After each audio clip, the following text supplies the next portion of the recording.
राज्याचे दिवंगत उपमुख्यमंत्री तथा अर्थमंत्री स्वर्गीय अजितदादा पवार यांना श्रद्धांजली अर्पण करण्यासाठी सर्वपक्षीय शोक सभेचे आयोजन शनिवारी कोपरगाव शहरातील कलश मंगल कार्यालयात करण्यात आले होते। यावेळी सर्वपक्षीय नेते, पदाधिकारी, कार्यकर्ते उपस्थित होते।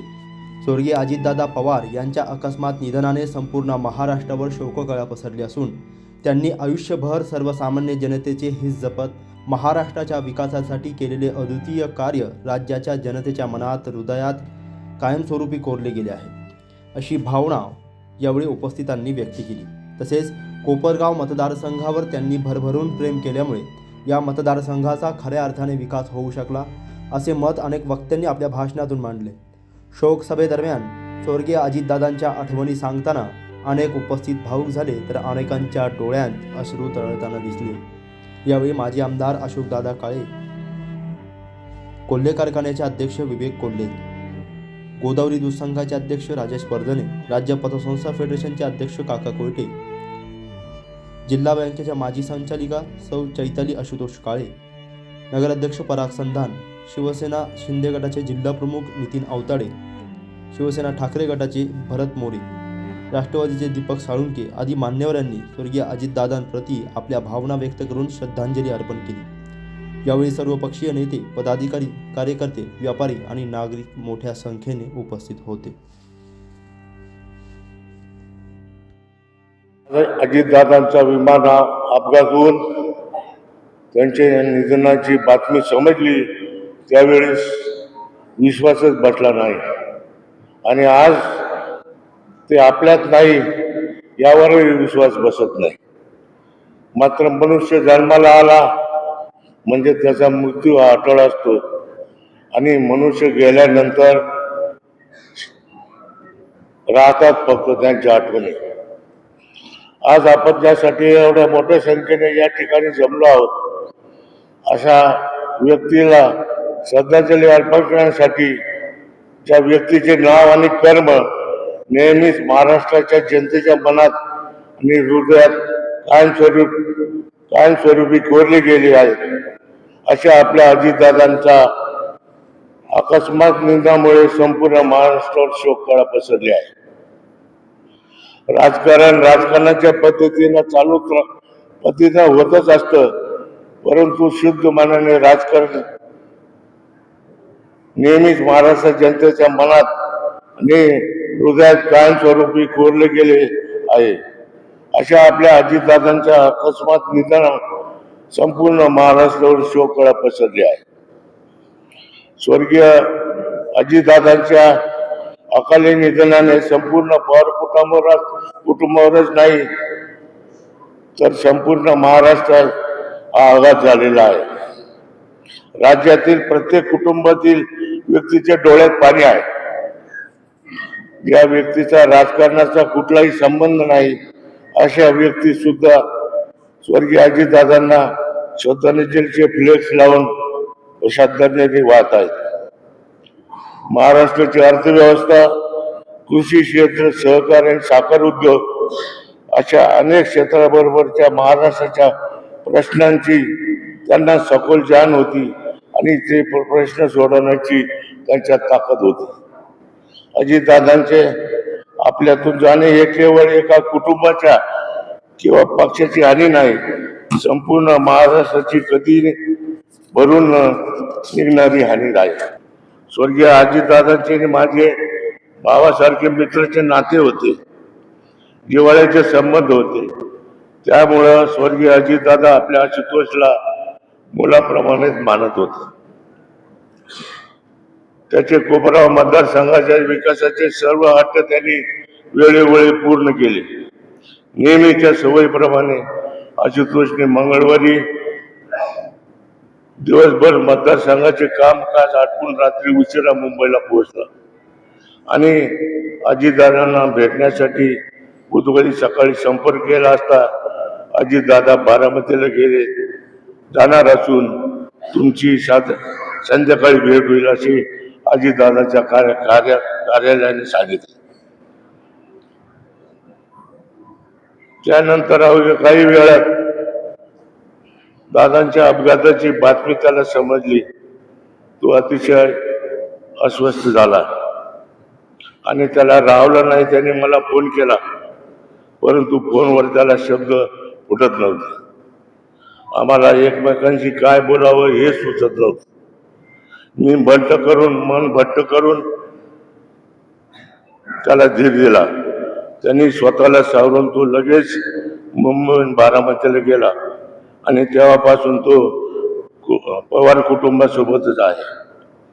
त्यामुळे तो आज या ठिकाणी उपस्थित राहू शकला नाही. स्वर्गीय अजितदादा सारखा दुसरा माणूस होणार नाही.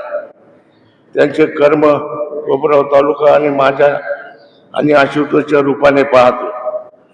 त्याबाबत या ठिकाणी अधिक बोलणं उचित होणार नाही.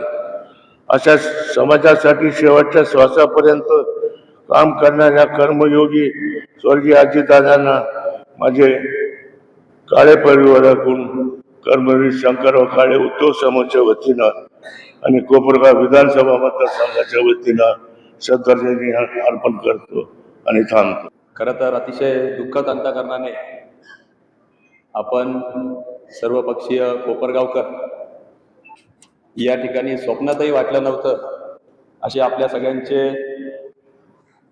आधारस्तंभ, हक्काचा व्यक्ती, महाराष्ट्राचा मान अभिमान आदरणीय दादा यांना आपण श्रद्धांजलीपर या ठिकाणी भेटू. खरं तर काय बोलावं, किती बोलावं, काय काय सांगावं, अनेक आठवणी दादांच्या या निमित्ताने दाटून आलेल्या आहे. काही कामानिमित्ताने मंगळवारी कॅबिनेट झाली आणि मुख्यमंत्र्यांच्या दालनामध्ये त्या ठिकाणी मी उपस्थित होतो आणि घटना घडायच्या अगदी 18 ते 20 तास आधी दादांची माझी भेट त्या ठिकाणी झाली. मुख्यमंत्री महोदय अँटी चेंबरला बसलेले होते आणि म्हणून अवघे 10-12 जण आम्ही त्या ठिकाणी होतो आणि दादा तिथं आले आणि आतली मीटिंग आटपोस तर दादा आमच्यामध्ये त्या ठिकाणी संवाद साधत होते. 2-3 वेळेस दादांनी विषय काढला, कारखानदारीवर चर्चा केली, इतरही आमदार होते, आवर्जून त्या ठिकाणी हाक मारली, इकडे या विवेक, अनेक गोष्टींवर चर्चा केली. खरं तर नेहमीच पक्ष कुठलाही असला तरी दादांचं एक वेगळं प्रेम त्या ठिकाणी मला अनुभवायला भेटायचं. अर्थात राज्यातील कुठलाही युवक चांगलं काम करत असला तर त्याला शाबासकीचा थाप देण्याचं काम आदरणीय दादा करत असे. अनेक भेटी, अनेक आठवणी खरं तर आठवता. विशेषतः ज्यावेळेस दादा विरोधी पक्ष नेते होते, दादांनी मला भेटायला बोलवलं, परंतु ऐनवेळी सगळे अपॉइंटमेंट कॅन्सल केल्याचा निरोप आला. परंतु मी विनंती केली की दादा तुम्ही भेटणार म्हणून मी 2 दिवस माझा कार्यक्रम पुढे ढकलला. माझं विमानाचं तिकीट कॅन्सल केलंय, दिली वेळ तर चांगला होईल. आणि दादांनी सांगितलं की ठीक आहे, त्याला बोलून घे. आणि जवळपास 2-2.5 तास संवाद करण्याचा संधी मला त्या निमित्ताने आली आणि अनेक जुन्या आठवणी दादांनी उजाळा दिला. अगदी स्वर्गीय कोल्हे साहेबांपासून बिपिनरावांचं काय चालू आहे, सगळ्या सहकार, शेती, सिंचन, शिक्षण, प्रत्येक गोष्टीवर दादांचा एक दांडगा अभ्यास त्या ठिकाणी होता. दादांचा आपल्याला सगळ्यांना कल्पना आहे की एक मिश्किल स्वभाव होता. त्या अनुषंगाने दादांनी काही जुने किस्से देखील त्या ठिकाणी सांगितले. कशा पद्धतीने रयतचं कामकाज असेल, VSIचं कामकाज असेल, आदरणीय कोल्हे साहेब, काळे साहेब यांच्या अनुषंगाने भाष्य केलं. राष्ट्रवादीच्या स्थापनेपासून कोल्हे साहेब त्या ठिकाणी असायचे आणि कशा पद्धतीने वेगवेगळ्या प्रसंगाला 2004चा मुख्यमंत्री कोणाचा होईल, अगदी इथून चालू झालेलं संभाषण तर अगदी ते विरोधी पक्ष असताना पर्यंत सगळ्या गोष्टींचा उहापोह त्या निमित्ताने झाला. आणि त्याच्या 2-3 दिवसांनीच अजितदादा त्या ठिकाणी सरकारमध्ये सहभागी झाले. किंबहुना त्याच घडामोडींसाठी तो दिवस दादांनी राखीव ठेवलेला असावा. परंतु VSI मध्ये देखील दादांबरोबर काम करण्याचा मला त्या ठिकाणी भाग्य लाभलं. स्वर्गीय कोल्हे साहेबांनंतर कोणालाच घ्यायचं, ज्यावेळेस आदरणीय पवार साहेबांनी माझं नाव सुचवलं, दादांनी लगेचच दुजारा देऊन त्या ठिकाणी मला सहभागी करून घेतलं आणि अनेक व्यासाईच्या मीटिंगमध्ये अनेक दिग्गज नेते त्या ठिकाणी असताना आदरणीय दिलीपराव वळसे पाटील असतील, विजयसिंह मोहिते पाटील असतील, पवार साहेब स्वतः असतील, दादा असतील, इतरही मंत्रिमंडळातले अनेक, राजेजी टोपे असतील, जयंत पाटील साहेब असतील, बाळासाहेब थोरात साहेब असतील, एवढं दिग्गज असताना आपलं काही तिथं खरं तर बोलण्याचं कारण नाही. परंतु आवर्जून कुठल्याही विषयावर जर चर्चा निघाली तर दादा त्या ठिकाणी, विवेक तुला काय मांडायचंय का याच्यावर, एक युवकांना मुख्य प्रवाहामध्ये आणण्यासाठी ताकद देणारा नेता, तुम्ही भाग घेतला पाहिजे. कशा पद्धतीने वेगवेगळ्या तंत्रज्ञान अवलंबन केलं पाहिजे याची समिती निवडायची होती. सगळ्या ज्येष्ठांना घेतलं, दादांनी सांगितलं त्यांच्या शैलीमध्ये, त्या विवेकचं नाव घ्या त्याच्यामध्ये, म्हणजे पक्ष किंवा आपल्या पक्षात आहे का विरोधात आहे हे न बघता जी काय ताकद देण्याची दादांची कार्यपद्धत होती. अगदी काही महिन्यांपूर्वी अभ्यास दौऱ्यानिमित्ताने ब्राझीलला गेलो होतो, परंतु दादांची मीटिंग लागली म्हणून आवर्जून दिल्लीला आलो, दिल्लीवरून मुंबईला आलो आणि मीटिंगला पोहोचणार. वेळेचं फार महत्व दादांना त्या ठिकाणी होतं. 10:45ची मीटिंग आणि 10:40लाच फोन यायला लागले की कुठे. मी ढिकले साहेबांना म्हटलं, साहेब 10:45ची मीटिंग, अजून 4-5 मिनिटं राहिले, आलो खाली, स्लिपमध्ये आहे. आणि 1 मिनिट दादांनी फोन ठेवल्यावर विचारला काय म्हणतो तो, 10:45. बरोबर आहे त्याचं म्हणे, अजून 5 मिनिटं राहिले. आणि मी 1 मिनिट लेट झालो. दादांनी जी माझी तिथं फैल्यावर घेतलं, अरे शंकरराव असते तर काय म्हटले असते, तुला काही वेळेचं महत्व कळतं का. आणि अशा अवेळी खरं तर दादा सोडून गेले. एकदा सकाळी 6:30ची वेळ दिली, 6 वाजताच फोन आला, दादा तुमची वाट पाहत. म्हणजे अगदी वेळेच्या पुढं धावणारा माणूस आज कुठंतरी पडद्याआड झाला, याचा विश्वास बसत नाही. कालच त्या ठिकाणी बारामतीला जाण्याचा योग आला, सुनेत्राताईंना भेटलो, पवार साहेब असतील त्या ठिकाणी, सुप्रियाताई असतील, पारदादा असतील, रोहितदादा असतील. परंतु एक प्रामुख्याने लक्षात आलं की संबंध बारामतीमध्ये झालेला विकास आपण जर बघितलं तर खऱ्या अर्थाने दादा मॉडेल किंवा बारामती मॉडेल काय आहे हे तिथं अनुभवायला भेटलं. एवढा मोठा प्रसंग आलेला असताना देखील ज्या ठिकाणी फ्लेक्स लावायची परवानगी दादांनी किंवा नगरपालिकेने दिलेली आहे, त्याच ठिकाणी फक्त दादांचा श्रद्धांजलीपर फ्लेक्स लावलेला होता. एवढं शिस्तप्रिय काम दादांनी खरं तर संबंध आयुष्य उभं केलं.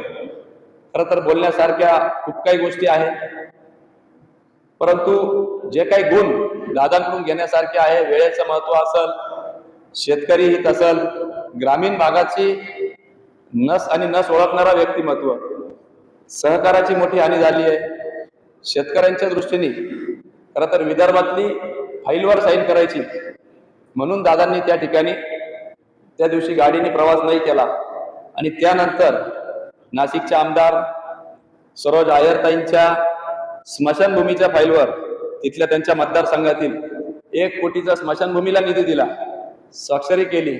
आणि नंतर दुसऱ्या दिवशी की अशा पद्धतीची घटना त्या ठिकाणी घडली.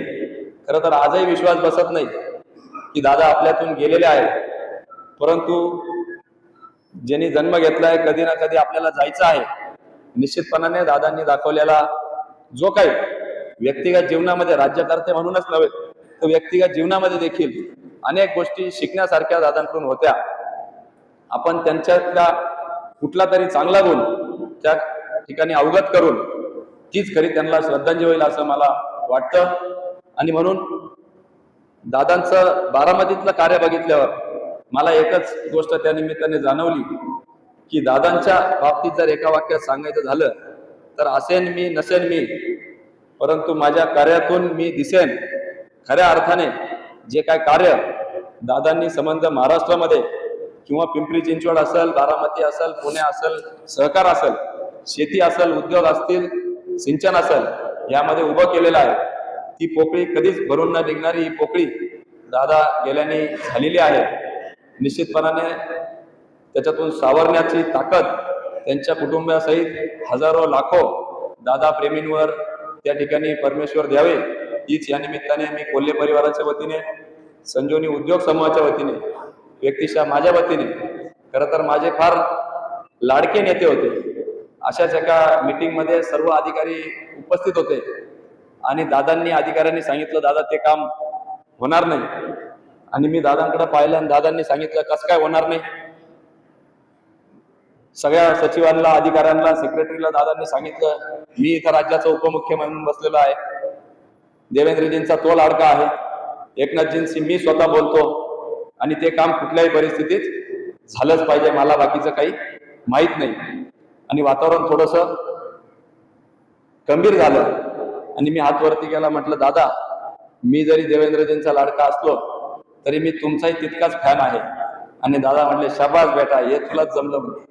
आणि लगेच याची फाईल याला मी म्हटलं एक दुसरा विषय होता, म्हटलं रानवड कारखाना आपण 15-20 वर्षासाठी देत आहे, दादा थोडासा अधिकचं वर्ष वाढून द्या. दादांनी सांगितलं विवेक जोपर्यंत जिवंत आहे तोपर्यंत तो कारखाना त्याचा आहे. आणि म्हणून असे मिस्किल स्वभावाचे दादा, परंतु कामाच्या बाबतीत होणार असेल तर हो, नाही असेल तर नाही म्हणणारे दादा.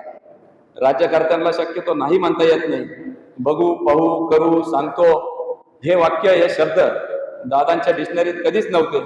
होणार असेल तर हो म्हणतील, नसन होणार तर नाही म्हणतील. अतिशय दादांची व्यस्ततेमुळे त्यांचं नाव येण्याआधी एक पत्रिका आम्ही आदरणीय अमितभाईशी आले तेव्हा छापली होती आणि दादा आदल्या दिवशी एअरपोर्टवर आले आणि मला म्हटले खरे मला बोलवलं नाही का, तरी मी येणार. म्हटलं दादा ती जुनी पत्रिका आहे, ही नवी पत्रिका, तुमचं नाव त्या ठिकाणी आहे. त्याच्यामुळं दादांनी त्या ठिकाणी देखील दोन्ही उपमुख्यमंत्री, मुख्यमंत्री साहेब, अनेक मंत्रिमंडळातले सदस्य होते, परंतु दादांच्या फाईलचा सह्यांचा धडाका अमितभाई व्यवस्थेवर त्या एअरपोर्टच्या वेटिंग रूम मध्ये चालू होता. मला विशेष वाटलं की दादा म्हणजे कामाचा माणूस जर कोणी असेल तर खरंच अजित दादा हे आदर्श त्या ठिकाणी आमच्या सगळ्या युवा राज्यकर्त्यांसमोर आहे. आणि दादांची आणि आदरणीय मुख्यमंत्री देवेंद्रजींची पण खरं तर एक विशेष मैत्री त्या ठिकाणी मला देखील अनुभवायला मिळाली. अनेक प्रसंगांमध्ये ज्या पद्धतीने एकमेकाशी हक्काने, मिश्किलपणाने ते बोलायचे, हा एक राजकीय संवाद अलीकडच्या काळामध्ये कुठंतरी राज्यकर्त्यांमध्ये हरवत चाललेला आहे. आणि जय असो पराजय असो तो नम्रपणे स्वीकारण्याचं धाडस त्या ठिकाणी अजितदादांमध्ये होतं. आणि पुन्हा नव्या उमेदीने त्या ठिकाणी कामाला लागायचं. लोकांचं काम, विरोधकाचं असो, ज्यांनी मतदान केलं असो, नाही केलं असो, सगळ्यांचं काम त्या ठिकाणी करायचे. आणि म्हणून एक वेगळी छाप दादा आपल्या सगळ्यांवरच या ठिकाणी सोडून गेलेला आहे. पुन्हा एकदा मी आपल्या सगळ्यांच्या वतीने दादांना त्या ठिकाणी मनपूर्वक भावपूर्ण श्रद्धांजली अर्पण करतो. आणि त्यांचा गुण आपण चांगले गुण त्या ठिकाणी अवगत करावं, हीच खरी दादांना श्रद्धांजली असं मी समजतो आणि थांबतो. ओम शांती. आदरणीय दादांबद्दल आपण सर्वजण मनातल्या भावना व्यक्त करण्यासाठी घरी उपस्थित आहे. किती बोललं तर कमीच आहे. एक शेतकरी कुटुंबातील खेड्यातल्या माणसाच्या मनातल्या भावना जागृत ठेवून त्याला वाचा फोडण्याचं राज्य पातळीवरचं काम आदरणीय दादांनी केलेलं होतं. खरं तर तो धंद्यातला एक जाणकार व्यक्तिमत्व आणि त्याला न्याय देण्याच्या दृष्टिकोनातून दादांनी काम केलेलं होतं. 8 ऑगस्टला दादांना भेटलो. गोदावरी दूध संघाला 50 वर्ष पूर्ण होत आहेत आणि 20 जानेवारीला वर्धापन दिनाला आपण यावं.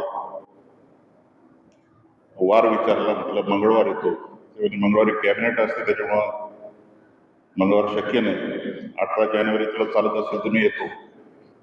म्हटलं दादा तुम्ही तारीख दिली तर आम्हाला काही अडचण नाही. आणि माझ्या पत्रावर दादांनी शेरा मारला 18 जानेवारीला आपल्याला कोपरवाला जायचं. महानगरपालिकेच्या त्याच्या निवडणुका लागल्या, त्या व्यस्ततेमुळे दादांनी निरोप पाठवला. आचारसंहिते ज्याच्यात आपल्याला शक्य होईल का, पुढे घेता येत असेल तर आपण पुढे घेऊ.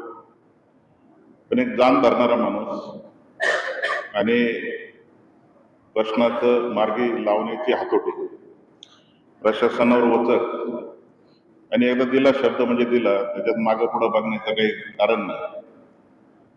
राज्यातली शिखर संस्था महानंदचा अध्यक्ष म्हणून दादांकडे त्यावेळेस गेलेलो असताना एका शब्दावर 138 कोटी रुपये कर्मचाऱ्यांच्या VRS साठी दादांनी मंजूर केले. माझं काम मी केलेलं आहे. एकनाथभाई मुख्यमंत्री आहेत आणि देवेंद्रजींना तू भेटून घे, पुढचं ते त्यांच्याकडून तू मार्गी लावून घे. एवढं स्पष्ट बोलणारा माणूस आज राज्यात आपल्याला बघायला मिळणार नाही. दादांच्या जाण्याने फक्त आपल्या राज्यातच नुकसान झालेलं नाही आहे, तर अतोनात शेतकऱ्यांचं तर गेलेलंच आहे. दूध धंद्यातला जाणकार व्यक्तिमत्व गेलेलं आहे. आणि म्हणून मी व्यक्तिशः माझ्या परजणी परिवाराच्या वतीने राज्यातल्या आमच्या सर्व दूध उत्पादक शेतकरी असतील, संस्था असतील, यांच्या वतीने दादांना भावपूर्ण आदरांजली व्यक्त करतो. ओम शांती.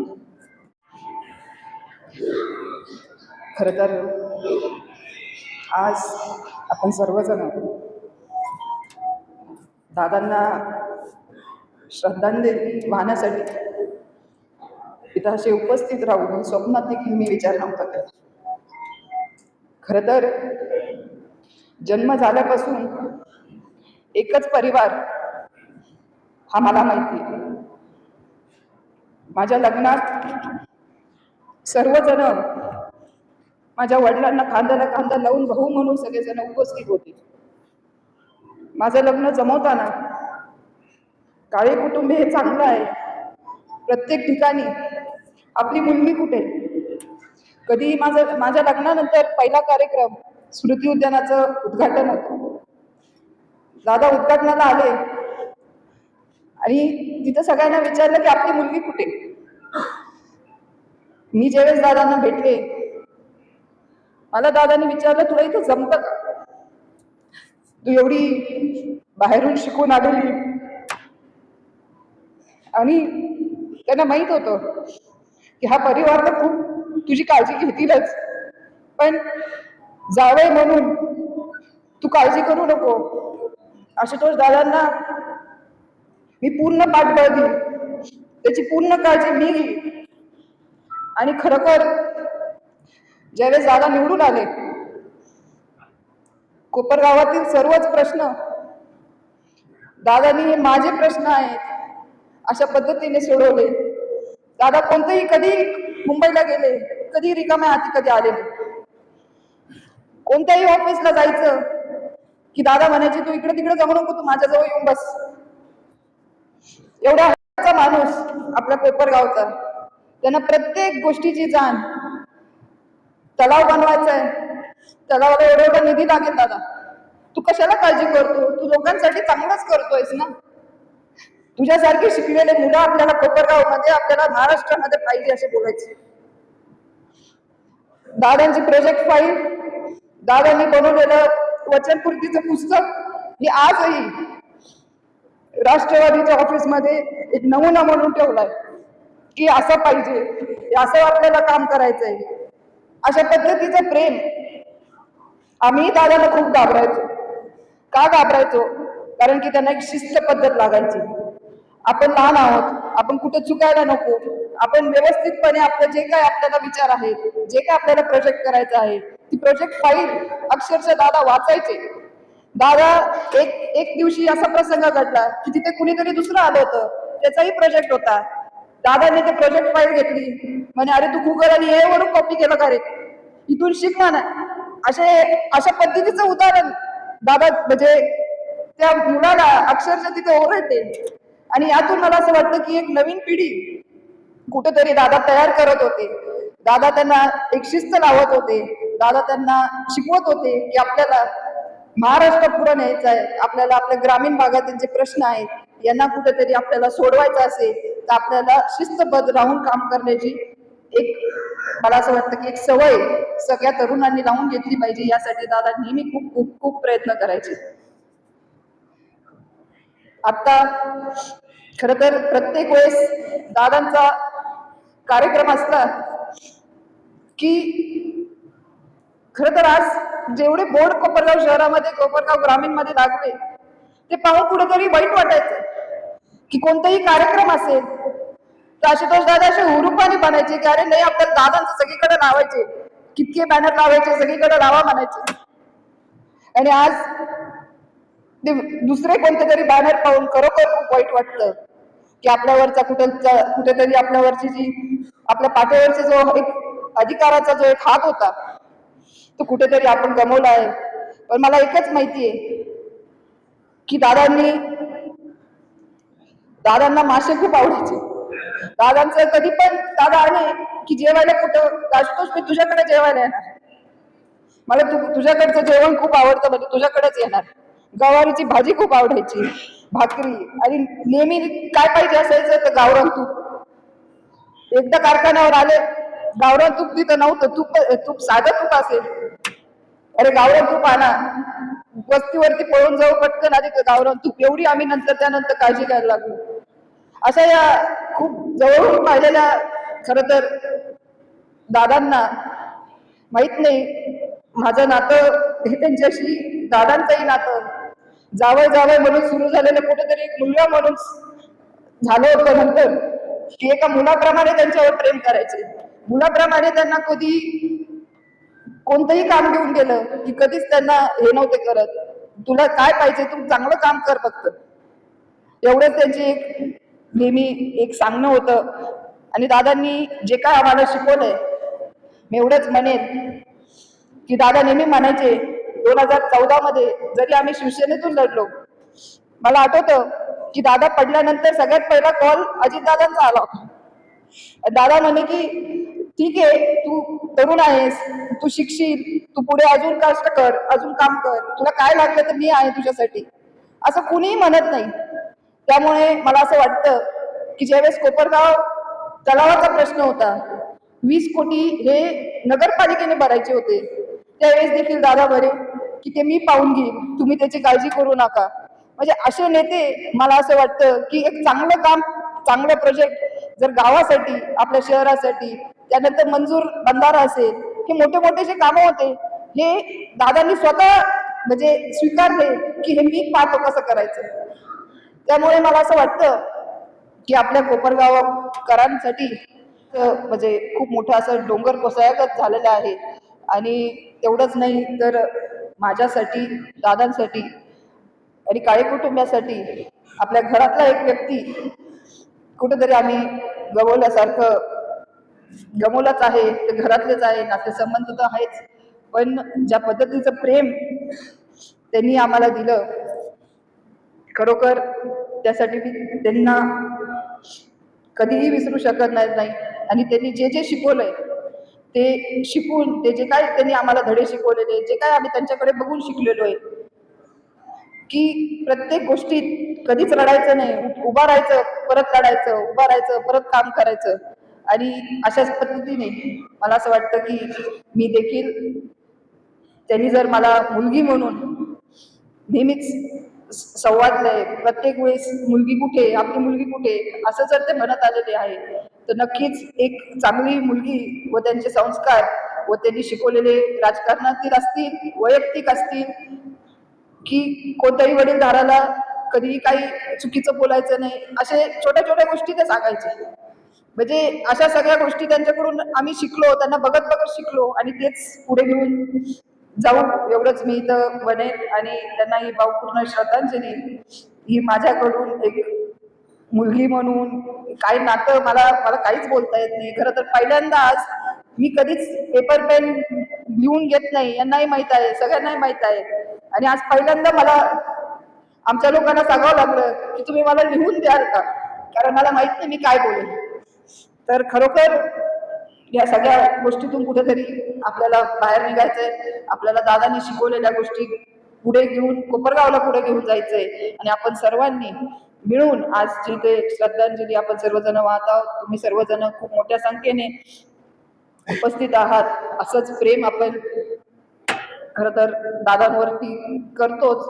आणि हे प्रेम, कारण त्यांनी कधीच पक्ष पाहिला नाही, कुणी असू, त्याचं काम जर तुमची फाईल बरोबर असेल, तुमचं काम बरोबर मागितलेलं असेल, तर ते नेहमी पूर्ण करायचे. तर ह्या सगळ्या गोष्टी शिकून आपण पुढे जाऊ, कोपरगावला आपल्याला खूप पुढे न्यायचंय. एवढंच मी तर बोलते व माझी भावपूर्ण श्रद्धांजली मी तर वाहते. धन्यवाद. अनेक धाडशी आणि धक्कादायक निर्णय घेतले, ते दादा आपल्या सगळ्यांना धक्का देऊन निघून गेले आहेत. पतसंस्था चळवळीच्या निमित्ताने अनेक वेळा दादांच्या गाठी भेटी व्हायच्या, परंतु या नगरपालिका निवडणुकीच्या निमित्ताने आशुतोष दादांबरोबर 3-4 वेळा गाठी भेटी होण्याचा योग आला. परंतु मला एक 3 वर्षापूर्वीचा प्रसंग आठवतो, तो फक्त मी या ठिकाणी सांगतो. दादांचा मला फोन आला, आता पुणे जिल्हा मध्यवर्ती सहकारी बँकेची निवडणूक आहे आणि तुम्ही आमच्या प्रचार सभेला या. मी दादांना म्हटलं, दादा मी काही कोणत्या पक्षाचा नाही, त्याच्यावर तुमच्या प्रचार सभेला कसं यायचं हा माझ्यासमोर प्रश्न आहे. नाही म्हटलं, मी बँक चांगली चालवतो हे तर तुम्हाला मान्य आहे ना? म्हटलं एकदम मान्य आहे. तर तेवढंच सांगण्याकरता की अजितदादा बँक चांगली चालवतात. त्याच्यामुळे मी त्या प्रचार सभेला गेलो. माझं भाषण सुरू करण्यापूर्वी मी दादांना विचारलं, दादा आमच्या पतसंस्थांचे काही प्रश्न मांडू का? दादा म्हटले नक्की मांडा. मी 5-6 प्रश्न माझ्या भाषणामध्ये मांडले, दादांना शुभेच्छाही दिल्या आणि बसल्याबरोबर दादा मला म्हटले, आता याच्यातले तातडीचे कोणते प्रश्न सोडवता येतील? आमचा एक अपसेट प्राईस मिळण्याचा प्रश्न होता. थकबाकीदाराची मालमत्ता जप्त केल्यानंतर त्याची अपसेट प्राईस सहकार खात्याकडनं घ्यावी लागते आणि ती घेण्यापूर्वी त्या तारण मालमत्तेचा प्रत्यक्ष ताबा घ्यावा लागतो, फिजिकल पोझिशन घ्यावं लागतं. आणि पुणे जिल्ह्यातच जवळपास 4000 प्रकरणात अशा प्रकारचे प्रलंबित होते की जिल्हाधिकाऱ्यांकडनं जमिनीचे ताबे मिळत नव्हते आणि त्याच्यामुळे पतसंस्थांच्या अपसेट प्राईस मिळत नव्हत्या. तर मला वाटतं हा प्रश्न तातडीने कसा सोडवता येईल? म्हटलं कमिशनरने एक सर्क्युलर काढलं की तो प्रश्न तातडीने सुटू शकतो. दादांनी ताबडतोब पीएला बोलवलं. पीएला सांगितलं का हा कार्यक्रम झाल्याबरोबर ताबडतोब सर्किट हाऊसला मी, काका, पुणे कलेक्टर आणि कोऑपरेटिव्ह कमिशनर यांची एक बैठक लावा. भाषणात दादांनी सूचना दिली की इतर कोणीही कार्यकर्त्यांनी सर्किट हाऊसवर यायचं नाही. आणि सभा आटोपताच दादांच्याच गाडीमध्ये आम्ही सर्किट हाऊसला गेलो. दादांनी कलेक्टरला विचारलं, काका सांगतात असा असा प्रश्न प्रलंबित आहे. कलेक्टर म्हणे, हो आहे दादा, पण आमच्याकडे मनुष्यबळ नसल्यामुळे तो प्रश्न आम्ही तातडीने सोडू शकत नाही. दादा मला वाटलं याच्यावर उपाय काय? पण तो उपाय काही नाही. कमिशनर साहेबही आलेले होते. म्हटलं कमिशनर साहेबांनी एक सर्क्युलर काढायचं फक्त, सिम्बॉलिक पोझिशन घेऊन, प्रतिकात्मक ताबा घेऊन त्या मालमत्तेची अपसेट प्राईस देता येऊ शकेल. दादांनी कमिशनरला विचारलं, कमिशनर काढता येईल का अशा प्रकारचं परिपत्रक? कमिशनर म्हटले काढता येईल. दादांनी विचारलं किती दिवसात काढतात? कमिशनर म्हटले 7-8 दिवसात काढतो. दादा म्हटले माफ करा कमिशनर साहेब, मी किती दिवसात विचारलं, किती तासात विचारायला पाहिजे होतं, किती तासात काढतात? तेव्हा तुम्ही 7 ते 8 दिवस जे म्हटले त्याच्याऐवजी 7 ते 8 तासात हे परिपत्रक निघालं पाहिजे असं बघा. दुपारी 12 वाजता आमची मिटिंग झाली आणि 6 वाजता दादांचा मला फोन आला, काका परिपत्रक निघालेलं आहे, तुम्हाला तुमच्या व्हॉट्सअपवर पाठवलेलं आहे. अशी प्रशासनावर कमांड, निर्णय क्षमता ज्या नेत्यामध्ये होती त्या नेत्याला महाराष्ट्र मुकलेला आहे. आमच्या अनेक पतसंस्थांचे प्रलंबित प्रश्न सोडवण्यासाठी आशुतोष दादांनी 7 किंवा 8 तारखेला त्यांच्यावर आमची मिटिंगसुद्धा ठरली होती. परंतु शेवटी काळाच्या मनात काही वेगळंच असल्यामुळे दादा आपल्यातून अकाली निघून गेले. आमच्या पतसंस्था चळवळीचे अनेक प्रश्न दादांनी सोडवले. त्यामुळे महाराष्ट्रातल्या पतसंस्था चळवळीच्या वतीनं मी दादांना भावपूर्ण श्रद्धांजली अर्पण करतो. राजकीय पाठलावरील एक निर्भीड व्यक्तिमत्व आज आपण गमावला. सर्वच जण अजितदादांच्या जाण्याने शोकला, कारण हा धक्का असा होता की तो कोणालाही बसण्यासारखा नव्हता आणि एक निर्भीड व्यक्तिमत्व, स्पष्ट वक्ते असं व्यक्तिमत्व आपण सर्वांनी गमावलेलं आहे. बऱ्याचदा आदरणीय बिपिनदादांच्या माध्यमातून आम्ही अजितदादांकडे गेलो, त्यांच्याशी संवाद साधला, त्यांची जवळीक साधली आणि त्यांची काम करण्याची जी पद्धत होती, सूर्योदयाच्या पूर्वी त्यांचं काम चालू व्हायचं तर सूर्यास्तानंतरही चालायचं. पण त्या दिवशी जे सूर्यास्तापूर्वी काम चालू झालं आणि तो कायमचा शेवट झाला. आज दादा आपल्यात नाही, तर आज दादांना मी कोपरगाव शहराच्या वतीने, कोपरगावचा प्रथम नागरिक म्हणून त्यांना भावपूर्ण आदरांजली वाहतो. ओम शांती. अजितदादांची निधनाची बातमी ऐकली तेव्हापासून अस्वस्थता आणि बेचैन माझ्या मनात तर आहेत, परंतु संपूर्ण महाराष्ट्रातील जनतेच्या मनामध्ये आहे. एक रुबाबदार व्यक्तिमत्व,